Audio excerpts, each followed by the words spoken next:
It looks like a war zone tonight after a massive fire. The flames spread to 12 buildings. In all, 3 city blocks went up in flames, and investigators suspect arson.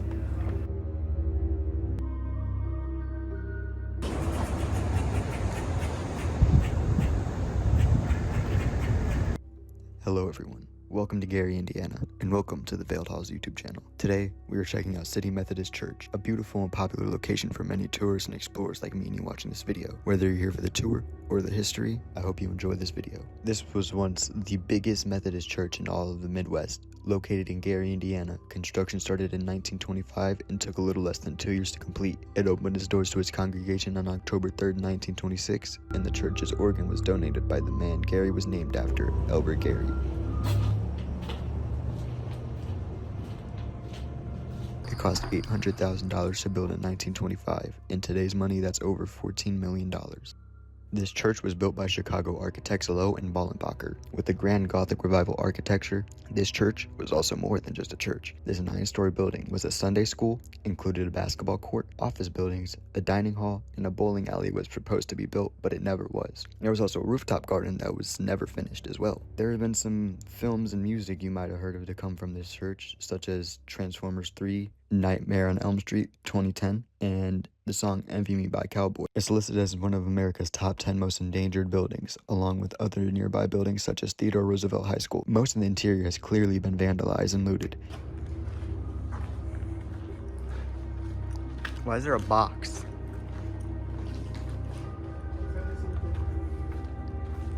It's empty.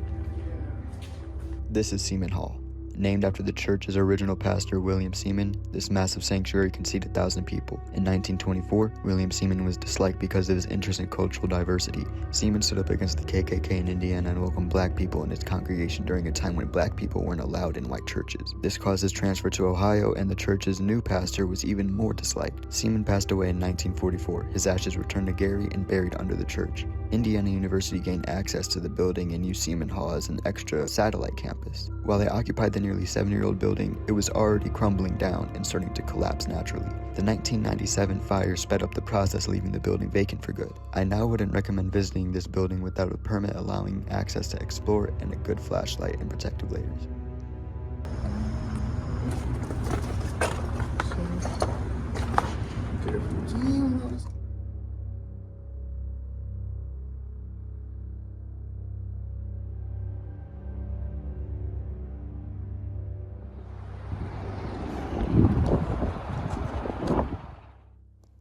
This is the other sanctuary, more open and overgrown, was a necessary extension following the expanding business and congregation, now exceeding its 3,000 person capacity. Part of the church was leased to Gary College, while IUN occupied 3 floors of the office and back of Seaman Hall. This was done because the church needed more funds since this was during the Great Depression era, and schools and businesses needed more space but couldn't afford to build extensions to improve capacity. The roof collapsed in the sanctuary in 2011. 14 years after an alleged fire that broke out on the roof. The fire was part of an infamous incident known as the Great Gary Arson of 1997. An estimated 12 buildings and 3 city blocks burned and reduced to rubble, fortunately most of which were already abandoned buildings, and there was no official cause for the blaze.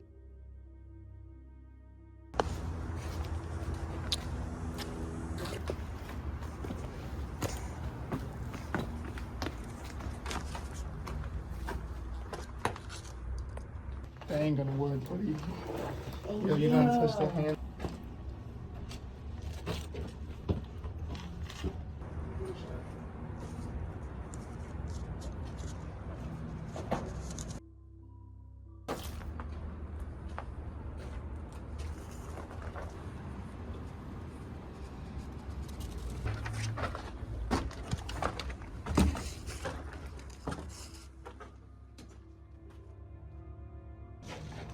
Now we're upstairs.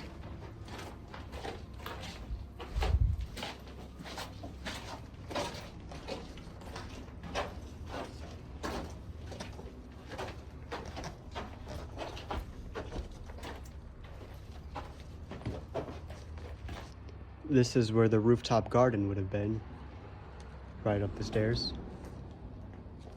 This is where the Sunday school classrooms were located, completely destroyed now. Windows blown out, Carpet doesn't even look like carpet anymore. 50 years ago, there were children up here learning while their parents might have been downstairs attending worship. This church stood functioning for almost 50 years, only 2 days shy of its 49th birthday before it was closed due to a significant decrease in its congregation. The doors opened October 5th, 1926, and closed on October 3rd, 1975 for the final time. At least the last time a church service was held. Ever since its closure, it's been a major hot spot for explorers, music videos, movies, and even a wedding between two urban explorers was held in the sanctuary. The cause of the church losing its congregation came from economic and racial problems in the region. The steel mills, which were Gary's only real main source of income, was falling behind in terms of production due to overseas competition, forcing them to lay off thousands of workers between 1960 and 1970. The racial part comes from the term white flight, where the white upper middle class residents of Gary, Indiana basically left due to the rise of a black population. Towns and cities like Hobart, Valparaiso, Crown Point, and Maryville started to have a rapid gain in white population as they moved out of Gary. Crime rate also started to soar in Gary, and the tall, prominent Cornerstone building became the perfect target of the lakeshore climate. In 1973, 2 years before its closure, only 320 members were left in its congregation. Funds couldn't keep the church running, and the maintenance started to fall behind, leading the church to crumble down and fall into disrepair slowly. After failing to sell the church to another congregation, the church officially had to close. The future for this building is unknown. Many are saying it's set to be torn down soon. During my most recent visit, only a couple days ago, the church was completely shut down and fenced off. There was police tape and cones blocking you all from entering, but there was one entrance we were able to find. We aren't going to expose the location of the entrance. You'll have to just find it for yourself if you plan on going. All I suggest is you just be careful.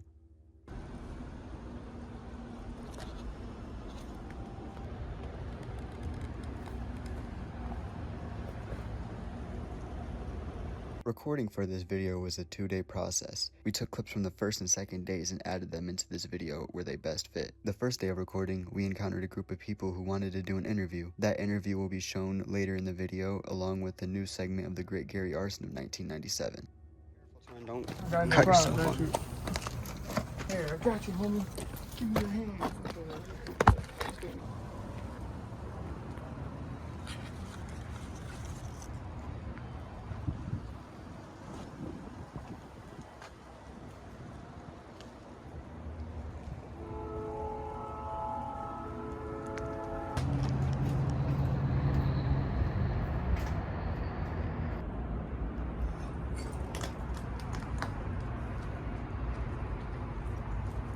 I hope you enjoyed the video and learned some cool facts. Everything has a story, and this church's story is very impressive. You may drive past some buildings every day that no longer serve a purpose but have an amazing backstory. Comment down below what else you want to see. Don't forget to like and subscribe for more content just like this, and hit the bell to never miss when I upload. See you on the next adventure. Be safe, and see you next time. Hey y'all, so I'm Shania and I'm from Gary. I'm from Hammond, and we're just here exploring, and this is Quran, Creek. But y'all, I found this video on TikTok about this place and it having catacombs and everything, and we decided to show up today. And yeah, we're just exploring. He's gonna show us around. yeah, we found him exploring too, y'all. That ain't gonna work, buddy. Yo, you gotta touch that hand. What? Yo, This think looks about. like some- Yo, hey, it was it. Apocalyptic. What's that one TV show? Something. Feels like something you go through in The Last of Us. Huh? So this is like something like you go through in The Last of Us. Oh, Yeah. Okay. Hell.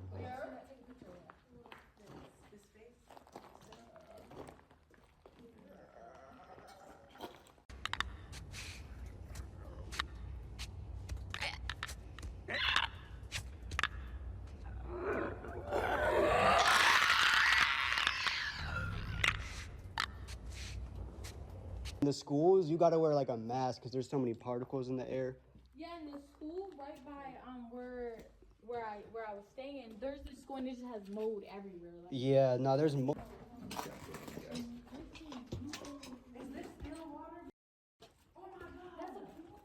Nah, that dude, what the? That's probably where the catacombs are. That might be what they mean by the basement's inaccessible. Real still water. Dude, getting lost in here would actually be diabolical, bro. Up the stairs. Are these the same stairs? No, they're not. No, they're not. We gotta keep going.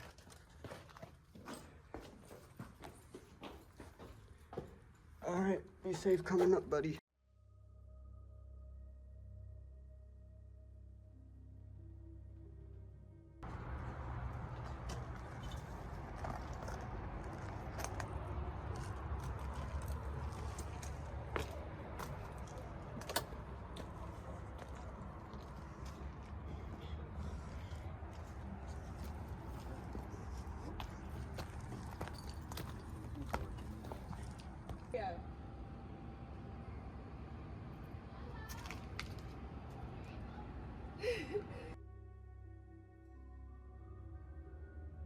Looks like a war zone tonight after a massive fire.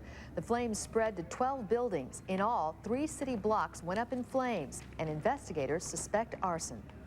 Fire officials say 4 separate fires broke out within 3 blocks along Broadway Avenue. Also destroyed the old Goldblatt's building, the 1929 Methodist church, and the Memorial Auditorium where the Jackson 5 used to perform. Gary's mayor vows to rebuild. Most of the burned buildings were abandoned and had been scheduled for demolition. This view from Chopper 2 shows what was left by the time the sun came up. 6 buildings in the heart of the city were destroyed. There is still no damage estimate available. 4 others were heavily damaged by fire. Most of the buildings were abandoned. The fire originated in just one building, but quickly spread throughout downtown due to high winds. As for the cause, fire officials say the fire was very suspicious. Suspicious doesn't necessarily mean that they were deliberately set. You have vagrants that stay in the building sometimes, and sometimes they are seeking shelter, and sometimes they may start little fires and maybe they get out of control. It didn't have to be deliberately set. We said they were suspicious. Remarkably, no one got seriously injured, let alone killed. The great thing about this city that people don't understand is the character and the strength of the people here. Gone through a lot of stuff.